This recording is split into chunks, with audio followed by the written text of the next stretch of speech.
সাইয়েদনা আদম আলাইহিস সালামকে আল্লাহ বললেন ওয়ালা তাকরাবা হাযিহি আশ-শাজারাতা ফাতাকুনা মিনাজ জালিমিন। ও আদম, তুমি আর হাওয়া মিলে জান্নাতে ঘুরো, জান্নাতে খাওয়া দাওয়া করো, যা মনে চাই করো, কিন্তু একটা নিষিদ্ধ গাছ আছে, ওই গাছের কাছে যাওয়া যাবে না। কার কথা?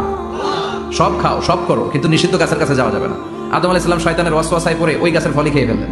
ওয়ালাকাদ আহিদনা ইলা আদামা মিন ক্বাবলু ফানাসিয়া ওয়া লাম নাজিদ লাহু আজমা। আমি আদমকে স্পেশাল একটা অর্ডার করেছি, ওই অর্ডার আদম রক্ষা করতে পারে নাই। পারবে কেমন? আদম তো ভুলে গেছে।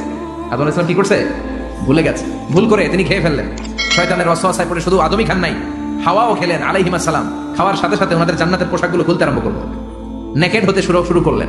আদম আর হাওয়া দুইজনে কি হতে শুরু করলেন? উলঙ্গ হতে শুরু করলেন। গায়ের মধ্যে আর জামা নাই।